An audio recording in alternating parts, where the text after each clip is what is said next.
नमस्कार दोस्तों, सर्वोत्तम एग्रीकल्चर एकेडमी का ऑनलाइन चैनल में सभी का स्वागत है। हम लोग बनाना क्रॉप और मैंगो क्रॉप आगे ख़त्म कर चुके हैं, तो आज हम लोग पपीता या पपाया क्रॉप को ख़त्म करेंगे। अब देखिए, चार्ट में तो कुछ चीज़ें पढ़ ही चुके हैं, उनको फिर से हम लोग एक बार देखते हैं। जैसे पपाया का वैज्ञानिक नाम, तो केरिका पपाया,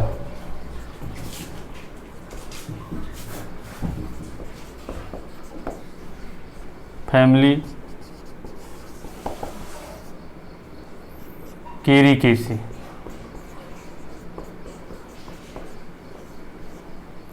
ओरिजिन प्लेस जो होता है इसका ट्रॉपिकल अमेरिका होता है।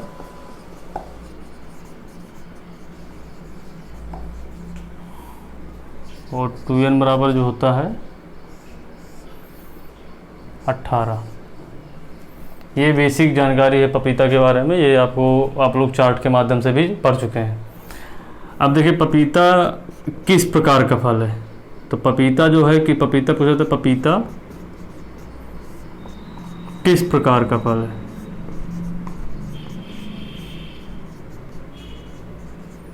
पहला क्वेश्चन, तो पपीता किस प्रकार का फल है भैया? बेरी प्रकार का। जैसे आपने केला पढ़ा था, केला भी बेरी प्रकार का था, पपीता भी बेरी प्रकार का फल है। पपाया में आप लोग देखते हैं कि पपीता का जो पीला रंग होता है, पपीता का पीला रंग किसके वजह से होता है? केरिका जेंथीन की वजह से। केरिका जेंथीन की वजह से पपाया का पीला रंग होता है। तो ये आप लोग याद रखेंगे। उसी प्रकार पपाया का लाल रंग एंथोसाइनिन की वजह से। किसकी वजह से? एंथोसाइनिन। एंथोसाइनिन की वजह से पपीता का लाल रंग होता है।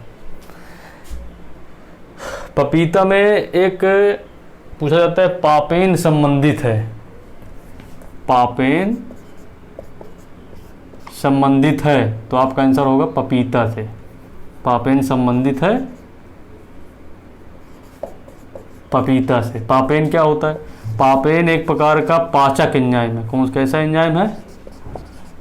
पाचक एंजाइम है, जो आप लोग देखते हैं कच्चे पपीता तोड़ते हैं तो दूध की तरह उसमें निकलता है, तो वही एक पापेन है, उसी को पाचक एंजाइम कहते हैं। इससे बहुत प्रकार की मेडिसिन बनती हैं, इसका प्रयोग बहुत ज़्यादा होता है, तो ये उपयोगी है एक प्रकार का मेडिसिन के तौर पे। अब हम लोग थोड़ा सा और आगे बढ़ने की कोशिश करेंगे। देखिए, सारी क्रॉपें सरल हैं, बस केवल थोड़ा सा ध्यान देना है। एक बार अगर वीडियो को ईयरफोन लगा के आप सुन भी लेंगे तो भी याद हो जाएगा, बशर्ते थोड़ी सी कोशिश आपको करनी पड़ेगी, क्योंकि पेपर आपका बहुत नज़दीक आ गया है। इसलिए तो आगे चलते हैं हम लोग। पपीते के लिए उपयुक्त मृदा, पपीते की खेती के लिए जो उपयुक्त मृदा होती है, पपीते की खेती के लिए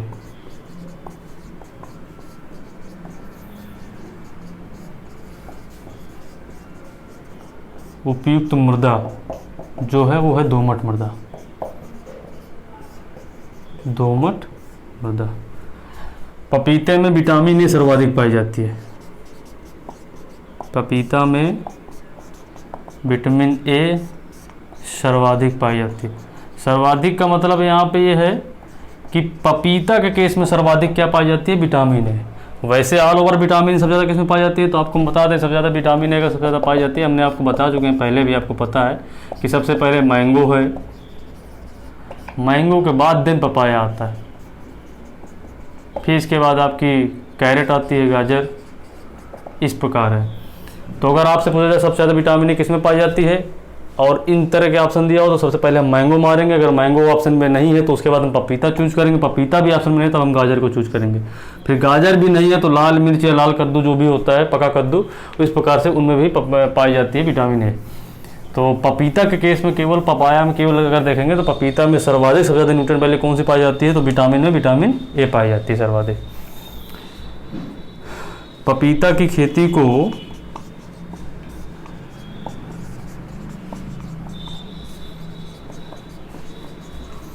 समुद्र तल से, जो इसकी ऊंचाई होती है लगभग 1000 से 2000 मीटर की ऊंचाई पर इसकी खेती की जाती है समुद्र तल से। और एक खास बात है, पपीता में पुंकेसर कितने पाए जाते हैं, पूछा जाता है पपीता में पुंकेसर, पपीता में पुंकेसर की संख्या। तो भैया पपीता में पुंकेसर की संख्या जो पाई जाती है वो होती है 10, इसमें 10 पुंकेसर पाए जाते हैं। पपाया या पपीता एक डायोसियस प्लांट है, कैसा है, डायोसियस। ये क्वेश्चन बहुत पूछा जाता है, पपीता कैसा पौधा है, डायोसियस पौधा है। डायोसियस का मतलब क्या होता है, एक होता है भाई साहब डायोसियस और एक होता है मोनोसियस। अब समझ लीजिए डायोसियस क्या होता है और मोनोसियस क्या होता है। मोनोसियस का एग्जाम्पल आपको मक्का होता है, आपको याद होगा। डायोसियस का एग्जाम्पल पपीता होता है। कैसे, डायोसियस का मतलब होता है कि ऐसा पौधा, जैसे कोई भी पौधा है, मान लीजिए जैसे आपका ये मेज है और एक और पौधा मान लीजिए कोई है, तो कहने का मतलब ये तात्पर्य यहाँ पे है कि ऐसा पौधा जिसमें नर भाग और मादा भाग एक ही पौधे में पाए जाएं पर अलग अलग, जैसे यहाँ पे नर भाग पाया जा रहा है और यहाँ पे मादा भाग पाई जा रही है, एक ही पौधे में दोनों पाए जा रहे हैं पर अलग अलग पार्ट में पाए जा रहे हैं, इसलिए इसको मोनोसियस कहते हैं। ये हमारा मोनोसियस कहलाएगा। इसका एग्जाम्पल हमारा मक्का होता है, मक्का है, खीरा है, इस प्रकार के वेजिटेबल में। तो कहने का तात्पर्य था कि ऐसा पौधा जिसमें नर और मादा भाग एक ही पौधे में पाए जाएं बट अलग अलग जगह पे पाए जाएं, उसे हम मोनोसियस कहते हैं। और डायोसियस का मतलब होता है कि ऐसा पौधा जिसमें या तो केवल नर भाग पाया जाएगा या तो केवल मादा भाग पाया जाएगा, दो में से कोई एक ही पाया जाएगा, एक में दोनों नहीं पाए जाएंगे, दोनों पाए जाएंगे तो फिर मोनोसियस हो जाएगा। तो अगर इसमें नर पाया जा रहा है तो इसमें मादा पाई जाएगी, अलग अलग पौधे, मतलब ऐसा। तो पपीता के केस में ऐसा होता है कि पपीता के केस में दोनों एक भाग में नहीं पाए। तभी आप लोग कभी कभी देखते हैं कुछ पपीता ऐसे होते हैं जो फल नहीं देते हैं, केवल खूब बहुत सारे बहुत बड़े हो जाते हैं और उसमें फूल आता है, फूल आने के बाद फूल गिर जाते हैं लेकिन उसमें फल नहीं लगते हैं, तो वो होते हैं नर प्लांट। तो जो नर एवं मादा जो 10 पुंकेसर पाए जाते हैं, इसमें जो पौधे का नर एवं मादा का अनुपात होता है, नर व मादा का जो अनुपात होता है पपीता के केस में, वो होता है 1:10। कहने का मतलब है 1 नर 10 मादा, 10 मादा पौधों के बीच में 1 नर पौधा पाया जाता है।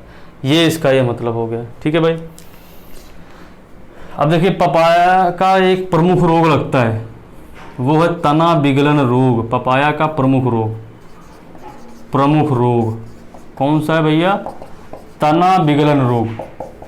तना विगलन रोग जिसको हम लोग डंपिंग ऑफ के नाम से जानते हैं, इसको क्या कहते हैं, डंपिंग ऑफ कहते हैं। इस रोग को डंपिंग ऑफ के नाम से भी जाना जाता है, या रोग डंपिंग ऑफ भी कहते हैं। तो यह रोग तो पहले इसका पहला आंसर होगा फंगस से होता है। दूसरा आंसर होगा फंगस का नाम क्या होता है, तो फंगस का नाम होता है पिथियम अफानीडर्मेटम।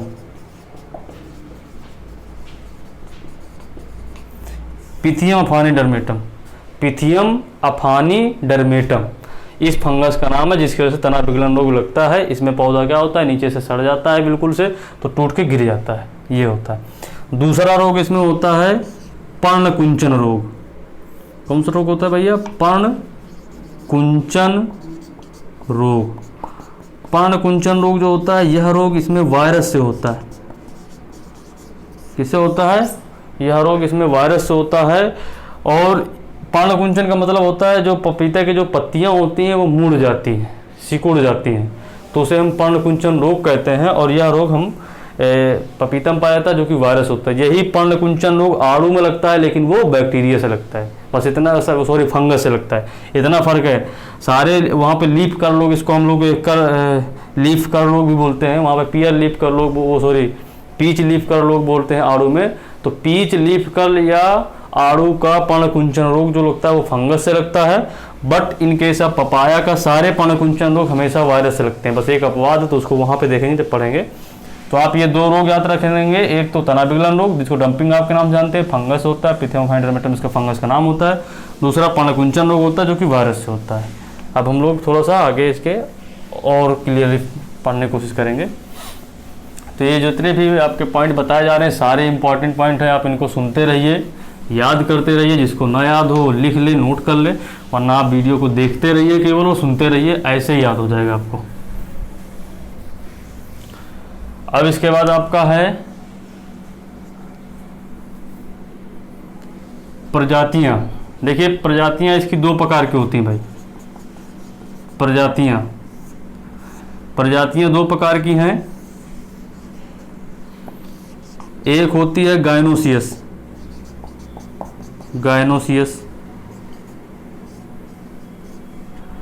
एक होती है डायोसियस। गायनोसियस और डायोसियस, देखिए गायनोसियस का फंडा हम आपको बता देते हैं,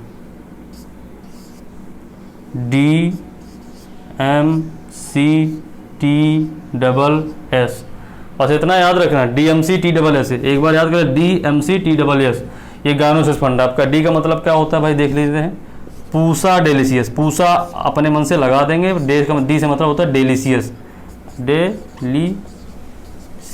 पूसा डेलिसियस हो गया।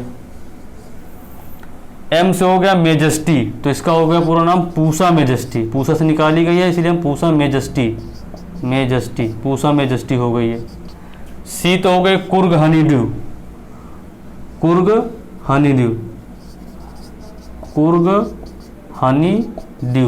ये याद रखेंगे आप। टी तो हो गया टाइवान, यस से हो गया सनराइज सोलो, और ये इससे हो गया सूर्य। ये आपकी गायनोसियस प्रजातियां होती हैं पपाया की। तो क्वेश्चन ऐसे बनता है कि कुर्ग हनीड्यू किसकी प्रजाति है, तो आपका आंसर आएगा पपाया की है। क्वेश्चन बदल दिया, पपाया की इनमें से कौन सी गायनोसियस किस्म है, तो जो भी इनमें से कोई एक होगी वो गायनोसियस किस्म हो जाएगी। ठीक है भाई। अब आते हैं हम डायोसियस का। डायोसियस का जो फंडा होता है गार्डन से याद रखेंगे। गाते हो गया गेंट, तो हम पूसा लगा देंगे तो हो जाएगा पूसा गेंट। ठीक है भाई। डाते हो गया ड्वार्फ, तो पूसा ड्वार्फ। नाते हो गया नन्हा, तो कौन सा नन्हा, पूसा नन्हा, क्योंकि पूसा से निकाली गई। तो ये आपका फंडा हो गया, पूसा गेंट, पूसा ड्वार्फ, पूसा नन्हा, ये 3 वैरायटी हो गई जो कि आपकी डायोसियस है। गार्डन के फंडे से हम इनको भी याद कर लेते हैं। तो ये चीज़ आपको समझ में आई होगी। एक बार फिर मैं आपको बता दे रहा हूँ कि जो गायनोसियस का फंडा होता है, ध्यान से समझ लीजिए अगर वहाँ पे आपको दिक्कत मिली है समझने में। गायनोसियस का जो फंडा होता है उसका है DMCTSS।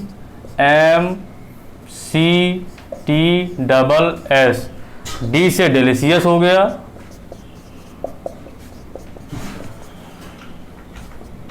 अब कौन सा डेलिसियस, पूसा डेलिसियस। ठीक है भाई। एम से मेजेस्टी हो गई, कौन सी मेजेस्टी, पूसा मेजेस्टी। सी ते हो गया कुर्ग हनीड्यू,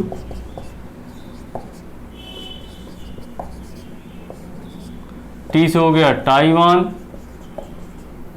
एस से हो गया सनराइज सोलो। वही चीज़ है, मैं अलग से यहाँ पे बता रहा हूँ आपको कि ताकि आप भूले मत, सनराइज सोलो। और ये से हो गया सूर्य। कोई दिक्कत नहीं है, बहुत अच्छा फंडा है। इस फंडे से याद रखेंगे तो कभी भूलेगा नहीं, बिल्कुल आपको बिल्कुल एक एक पॉइंट याद हो जाएगा। तो आप DMCTSS याद रखिए, ये है आपका गायनोसिस का। और डायोसिस का होता है गार्डन मतलब बगीचा होता है, यहाँ पे अर्थ नहीं निकालना है, गार्डन। गाते हो गया गेंट, डाते हो गया ड्वार्फ, नाते हो गया नन्हा। तीनों में पूसा लगा दीजिए आगे, पूसा गेंट, पूसा ड्वार्फ, पूसा नन्हा, पूसा ड्वार्फ। ये हो गई आपकी, ये डायोसिस के प्रजाति का फंडा हो गया। सिंपल है। ठीक है भाई। तो आप सबको समझ में आया होगा। हम लोग आगे चलते हैं इसके।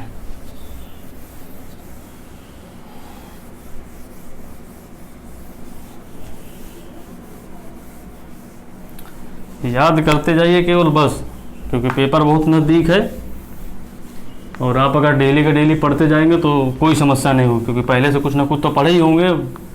जो नए होंगे उन केवल वीडियो देख लें, तब भी पूरा काम करेगा उनका। अब देखिए भाई बीज दर। अच्छा, पपीते का जो प्रवर्धन होता है वो कोई मेथड नहीं है, हम बीज के माध्यम से प्रवर्धन करते हैं। तो बीज भी इसका, अगर हम पपीते के बीज का बोलें तो नॉर्मल जो होता है, सामान्यतः जो बीज दर होता है, नॉर्मल सीड रेट जो उसका होता है वो होता है 250 से 300 ग्राम। नॉर्मल जो इसका सीड रेट होता है, सामान्यतः जो पपीते का बीज दर है वो 250-300 ग्राम आप लिखा। अगर पूछा जाएगा पपीते का बीज दर है 250-300 ग्राम। अब पपीते का बीज दर दो प्रकार का होता है, एक गायनोसियस, क्योंकि आपने पढ़ी वैरायटी, गायनोसियस हो गया, और एक हो गया डायोसियस। जब तक आपसे नाम न लिया जाए कि गायनोसियस के बीज दर बताइए, डायोसियस के बीज दर, तब तक यही आप मारेंगे टिक।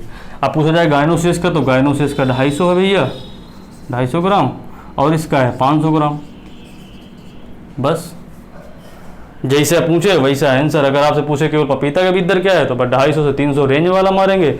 अगर आपसे तोड़ के पूछता है कि डायोसियस का बताइए, तो 500, गायनोसियस का बताइए तो 250। बस ऐसे ही आपको करना है। इसकी दूरी, पपीते को कितनी दूरी पर लगाते हैं, तो पपीते को जो दूरी है होती है वो होती है 3 × 2.5 मीटर की दूरी पे हम इसको पौधे को लगाते हैं। जो पूसा नन्हा प्रजाति होती है उसको हम 1.25 × 1.25 मीटर की दूरी पर लगाते हैं। जब इतनी दूरी पर लगाते हैं तो इसमें लगभग 6400 पौधे 1 हेक्टेयर में लगते हैं। अच्छा, ये क्वेश्चन कभी कभी पूछ जाता है कि कोई दूरी आपको दे दी गई, आपसे पूछा जाता है कि 1 हेक्टेयर में कितने पौधे लगेंगे, तो उसका एक फंडा होता है। देखिए भाई, जो दूरी आपको दी गई है वो चाहे सेंटीमीटर में दी गई हो चाहे मीटर में दी गई हो, लेकिन होना किस में चाहिए आपको निकालने के लिए, मीटर में। नहीं है तो हमको पहले चेंज करनी पड़ेगी। जैसे कि दूरी पौधे 1 हेक्टेयर में पौधे निकालने की संख्या बराबर होती है, अगर पूछा जाए पौधों की संख्या बराबर होता है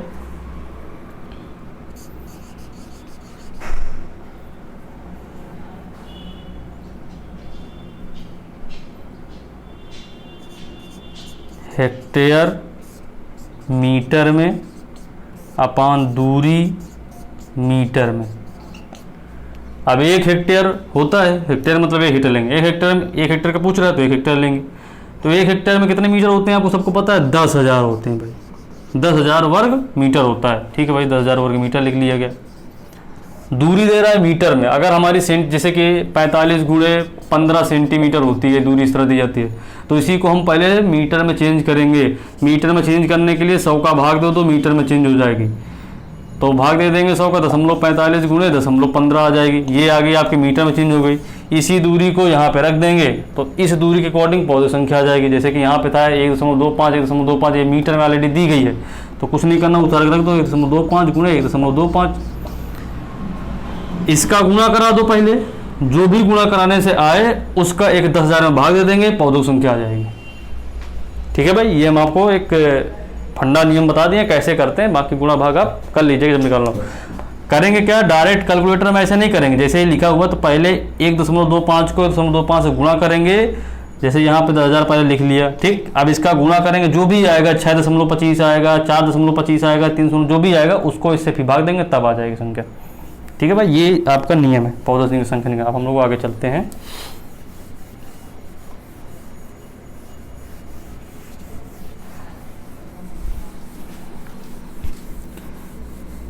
अब इसके कुछ जनरल क्वेश्चन मतलब जैसे पूछा जाता है कि प्रजातियों में कुछ अन्य प्रजातियां भी होती हैं, तो अन्य प्रजातियां कौन कौन सी होती है भैया, जैसे कि कोयम्बटूर 1, कोयम्बटूर 2, कोयम्बटूर 3, कोयम्बटूर 4, कोयम्बटूर 5, ये इस तरह की प्रजातियां भी होती हैं।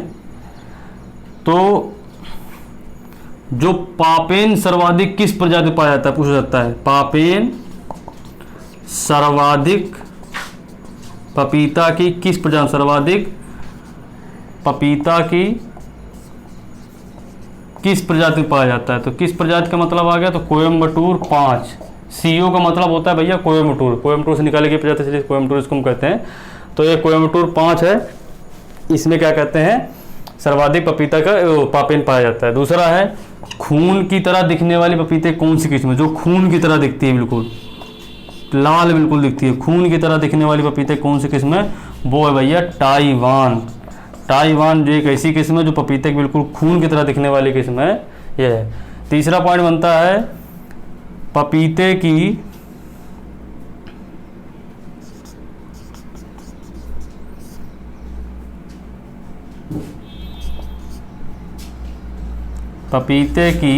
सघन वृक्षारोपण के लिए उपयुक्त किस्म, सघन वृक्षारोपण के लिए कौन सी उपयुक्त किस्म है? तो वो है भैया पूसा नन्ना। इसी को हम लोग किचन गार्डनिंग के लिए भी बोलते हैं। किचन गार्डनिंग के लिए सबसे अच्छी किस्म होती है पूसा नन्ना। ये आपके सघन वृक्षारोपण के लिए सबसे अच्छी किस्म मानी जाती है पूसा नन्ना। खून की तरह दिखने वाली किस्म आपकी ताइवान होती है। पापेन सर्वाधिक किस्म पाया जाता है, वो है कोयम्बटूर 5। ये कुछ प्रजातियों से उठा करके जनरल क्वेश्चन बनाए जाते हैं, उनसे आने वाले क्वेश्चन है ये, तो आप लोग इनको भी याद कर लेंगे।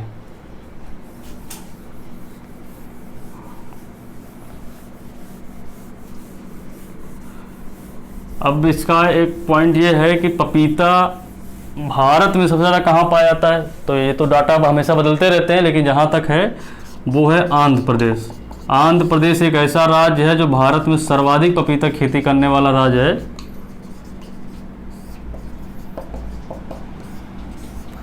और उत्तर प्रदेश की बात करें तो उत्तर प्रदेश में आपका बनारस ऐसा जिला है, डिस्ट्रिक्ट है या प्लेस है जहाँ पे सर्वाधिक पपीता खेती होती है। तो ये आपकी पपीता क्रॉप थी। आप इसको अच्छे तरीके से पढ़ लीजिए। सारी प्रजातियां आपको बताई गई, सारे फंडे बताए गए कि इस फंडे से कैसे प्रजातियां याद करेंगे। तो आपके पास ज़्यादा समय नहीं है, तो 15-20 मिनट केवल आप इसको चलते चलते सुन भी लेंगे वीडियो को, रात में भी सोते समय।